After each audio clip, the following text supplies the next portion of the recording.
Na papa kulutu souvenir etikali na ngai mingi nakoki kotanga nyonso awa te me ba souvenir ezali ebele oyo tozalaka kokutana na papa ntango papa aza na bonzoto mpo na ngai so nalobi papa aza na bonzoto mpo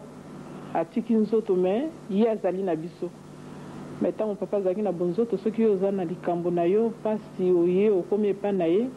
ntango yo okomi kaka epa na ye olobi soki ate oza na baproblème yango ndenge nini ntango yo olobeli ye obimi ozomona te osi otiki mokumba epa na ye osi ozwi biloko oyaki koluka yango ezala meme mpona mpasi ya nzoto ezala mpona mpasi ya bafamille to mpona problème na yo moko soki oye osengi epa papa abongiseli yo ntango yo okei omoni mpe résultat na yango mpona souvenir en tout cas natika na basouvenir mingi ya papa ndenge nga naza koloba bo ata bato ya libanda bayebi mpo bapapa baza kopona na bango te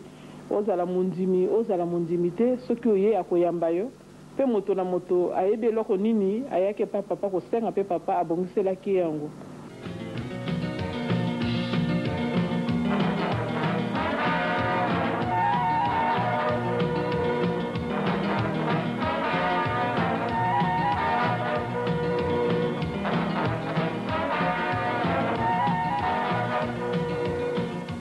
Ngai na koti na église Kimbangi se penza po bayamba ngai bayambaka nga na 87 mais na kotaka na ba 81 tango wana nazalaki na nga nalobaka moto libanda mais tango nayebi ba papa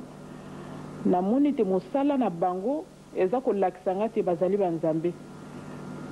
po kolo Yesu ye moko alakaki alobi nakei nakotina mosungi akoya kozala kati na bino libela nde papa Simon Kimbangu abotaki bana misato na misala na bango namonaki te ya solo oyo ezali nzela nga na poni nde